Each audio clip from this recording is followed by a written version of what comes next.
Hello, my friends, and welcome back. Today, I would like to talk about ambition and about divine ambition and inspired ambition and about following what lights you up and that how that road can unfold and how it may unfold in different ways than you thought that it would originally unfold.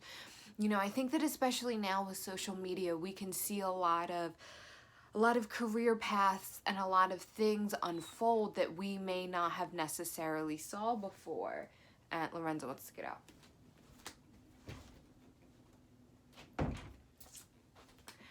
And in different ways, and there are different career paths, and there are different things that didn't exist 10 years ago that exist now, and I think that that is such a wonderful thing. But I also think that at the same time, when you see, let's take, email marketing. I think that there are a lot of courses and a lot of things about email marketing and how you can build this career and, a 6-7 figure business on this email marketing. And, you can see how that career unfolds. You can take the webinars, you can listen to the courses, you can listen to the people, consume that content, and you can kind of see how that unfolds. And, when you're seeking something, you can't help but want to try different things, and especially if you don't know exactly what it is that you want or what you're striving for, the one of the best ways to find out is to try different things. However, now when you feel divinely inspired to do something or have an ambition that you want to go after, that you feel is your calling or what you want, we have to understand that it will most likely unfold differently for you than you will have seen for other people. And that is okay, because we are all individuals. So as you look at the way that things are unfolding, and that is why it's so important to go within, because as things unfold, the crowd on the sides is always going to be there and always going to be saying what they think is right and giving their opinion and, trying to inflict on you. Coming from a good place, it's usually coming from a good place, but those opinions are a lot of times coming from the ego. And a lot of times, that crowd, that outside opinion, sometimes is divinely inspired. That's why you have to use your discernment, because the divine also speaks through the people that surround us. But sometimes it's not, and sometimes it comes from the ego, that thinking mind. And especially if it's coming from someone close to you, and you can understand what it is, that the place that they are coming from, and you have to ask yourself, are they coming from a place of fear? Are they coming from their thinking mind? Where is this advice coming from? And it's okay for you to consider it, but it's okay for you not to heed it as well, especially if you feel that it is coming from a place that is not exactly divinely inspired, that is maybe ego inspired. And because understand that, remember that most people are coming from a thinking mind and beliefs of the current societal thinking. And think about yourself. How much unlearning did you have to do? How much inner work did you have to do to get to a place where you feel connected to the divine and you're feeling divinely inspired to do other things? And keep in mind that the divine can go against the grain, because there is no set path for the divine. The divine is the energy that creates all things. So for something to be too big or too hard or impossible, the divine doesn't come from that place. That is not even in the wheelhouse of the divine, because the divine is coming from a place where the divine can do anything. The divine can move mountains. The divine can create planets. The divine can create species. The divine can create everything.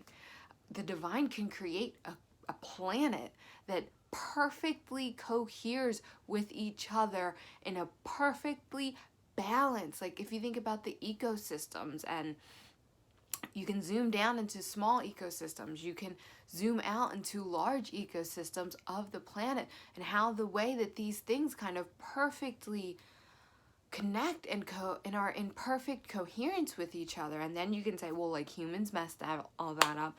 Maybe, but maybe not, because we're learning and we are evolving too, and maybe everything is unfolding exactly the way it needed to.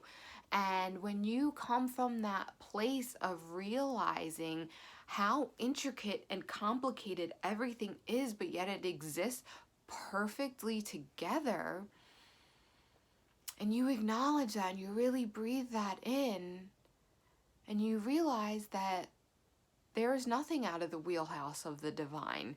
So when the divine is asking you to do something that you think is like too much or too impossible, or that could never happen, or I could never do that, think again. Consider that and think again. Consider what the divine does and then think again. So when someone is giving you advice that doesn't resonate with you, and you feel as though that might be coming from a place of ego in the thinking mind, then it is okay to heed that, to listen and then go on your own path and to continue that. Because remember, your connection with the divine is purely unique and is purely there for what is best for you.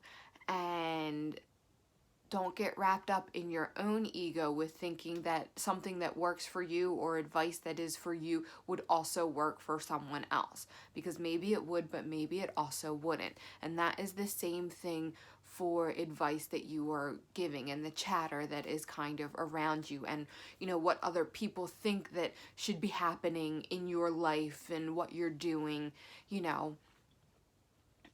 Don't negate everything, because like I said, the divine does speak through people around us. But as we always talk before, it is all about that discernment. It is all about taking that information in and keeping what resonates with you and getting rid of what doesn't. And always be kind. There's never a reason to be like, well, I'm not going to listen to what you're saying, I'm doing my own thing. No, it's always, thank you for that advice, I'll consider it. And after you consider it, that is when, you can kind of say, well, I'm going to follow it or I'm going to not. And, we cannot underestimate how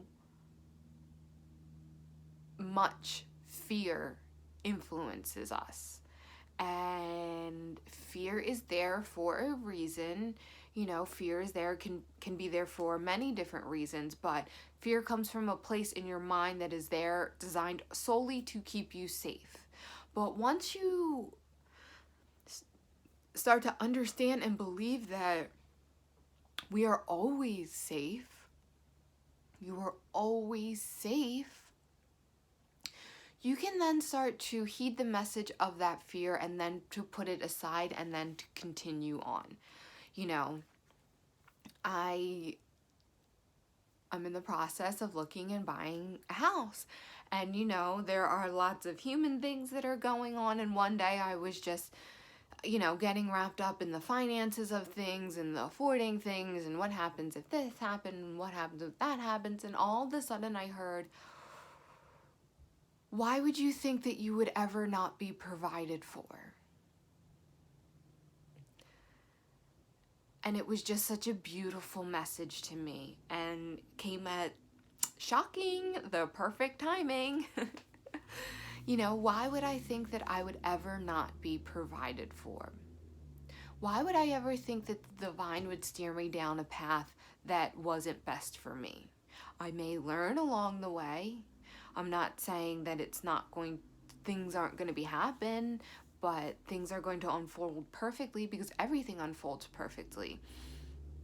And for me to get wrapped up in the fear of what may happen financially isn't exactly what the divine's like, don't worry about that. To the divine, money is easy. Money's easy to the divine. What the divine is worried about is us doing that inner work to get into alignment with the divine, to carry out our soul's purpose. That's what the divine is concerned about. The divine is concerned about us following that divinely inspired ambition, what you want to do, the light you want to bring in the world. Because what is money compared to human evolution? It's nothing. Money doesn't hold the weight that the human evolution has. So when you start to play your part, and it looks differently for everyone, a medical doctor that feels called to do that is playing their part in human evolution. Someone who is kind and spreads light where they go, that is their part in human evolution. Someone who makes videos, that is their part in human evolution. Someone who writes a book that inspires people, that is all a part of human evolution. You are helping, your service. What is your part of service in this world, in the grand scheme of things? That is what the divine is most concerned about. They are not concerned about how you're going to pay for things or what happens if you lose your job and you're not quite. The divine is not concerned about things because the divine knows that, hey, I coordinate everything, including finances, so I can just coordinate that. I can just make that happen. That's no problem. What the problem is our ego getting in the way, and fear getting in the way of us doing and fulfilling our divine ambition of what we want to do, of what lights our fire. And remember, the divine is never going to ask us something that we truly don't want to do. The divine might ask us to do something that we have fear around, that we feel afraid to do, because the divine is pushing us to evolve, and evolving requires us to step outside of our comfort zone, to step outside of that fear. So yes, it might be there, but the divine is never going to ask us to do something that we truly, truly don't want to do in our souls. And let's not forget, let's not go over the edge. The divine is not going to ask us to do something that is going to hurt another person. Ever. And I'm not talking about hurting someone's feelings by not heeding their advice and going on your own path. That's not what I'm talking about. You know what I'm talking about. Physical harm, emotional harm, abuse. It is never going to tell you to act above someone in any way or capacity. Any way or capacity. Even let's take the example, someone gives you advice that you don't feel is divinely inspired advice and that you want to continue on your own way. The divine is not going to tell you to belittle them and tell them that they don't know what the freak they're talking about and you're going to just do what you want anyways. No, the divine wants you to take that in, to consider it. And then if it doesn't resonate with you, to put it aside and to thank them for that advice. Gratuity. Gratitude, always. Thank you for that advice. I'll take that into consideration. Because sometimes, it's not a test, but it's a practice in discernment. Sometimes the universe will help us to strengthen our discernment through using it. We can only strengthen it through using it. And therefore, that means that some things will come into our path that don't resonate with us and that we need to use our discernment to then put it aside. But always in a kind way. There is never, ever, ever, ever a time to not be kind. I just want to comment on this one last thing before we go. I've been seeing a lot of, I don't want to say mean spiritual things online, but kind of mean,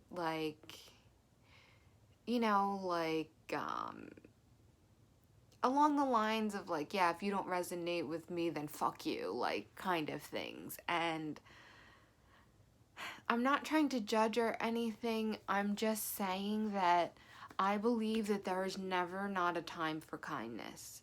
And I'm not talking about, so a lot of these things are stemming from people walking all over you, taking advantage of you. And that is not okay, because the number one kindness needs to come to yourself. However, you don't need to go about that in a mean way. You can stand up for yourself and to not let yourself be taken advantage of and not let yourself be walked all over, because like, let's not forget that like, the kindness that we show to the outside world needs to be shown to ourselves in that full capacity. So, someone's taking advantage of you. You don't need to be like, fuck you, I don't need to take this. No. What does that do? Voice your opinion, you can speak your truth, but you can do it in a kind, divinely inspired way. To say like, I don't appreciate the way that you're treating me, and I am going to have no choice but to remove myself from the situation. If it's a friend, you don't have to have them. If it's a family member, you don't have to communicate with them. You can always choose what you do. Like,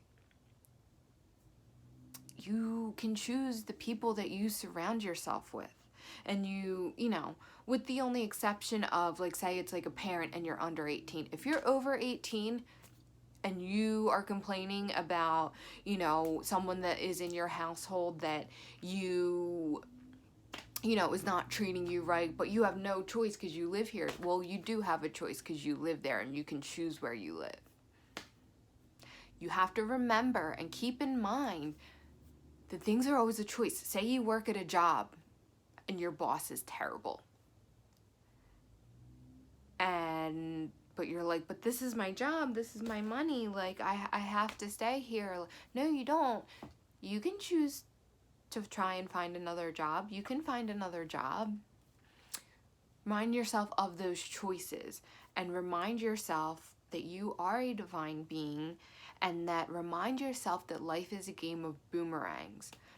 So even when you're defending yourself, and even when you are standing up for yourself, which are things that are okay to do 100%, remind yourself that it is a game of boomerangs. Remind yourself that it is always okay to come from a place of compassion. It is always okay to remind yourself, forgive them, for they know not what they do.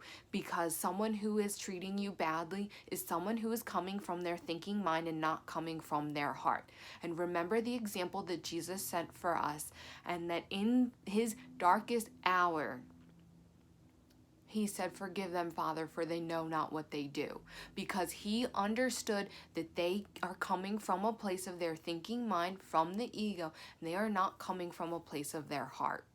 So always keep that compassion in mind when you're dealing with difficult people or people that are, abusing you. Remember, you don't have to take that abuse. You can choose, regardless of how hard it may be or how hard you think it's going to be or what kind of grip they have on your thinking mind. Drop into your heart. Remember that you are God. You are a divine being. Do I need to continue to tolerate being treated like this? And if the answer is no, which if you are not being treated right, the answer is always no, what are the choices? What are the steps you can take? And how can you do this with compassion? How can I lead with compassion and kindness? Because sometimes removing yourself from that situation is the most compassionate thing you can also do, not just for yourself, but for that other person. Because you don't know, showing that kindness to yourself by removing yourself from that situation, you don't know what kind of ripple effect that's going to have. And remember, and I'm saying to remember, that life is a game of boomerangs, because everything we say, all the thoughts we have, everything that we're putting out there is just going to come right back to us. And let's not forget that we are human too, and we could get wrapped up in our human minds too. And remember that, like, just because you think, well, I would never treat someone that way, I would never be like that. You don't know that. And you don't know how you've been in your past lives. And, you know, you don't know that. So coming from a place of understanding and compassion for others, but also for yourself, is a balance that you can strike and that you must strike. So it's never okay to be nasty. You can defend yourself and not be nasty about it and just say, I'm choosing to remove myself from this situation because it is what is best for me. And it is okay to say, I am doing what is best for me. And if they come back and say that that is selfish, say, yes, it is. But it's actually not selfish. It is self first. And self first is not selfish. And it is okay to put yourself first. Not in a way that puts other people down, but in a way that puts yourself first. So that is our message for today. I want to thank you so much for tuning in. My name is Anne, and I hope to see you tomorrow.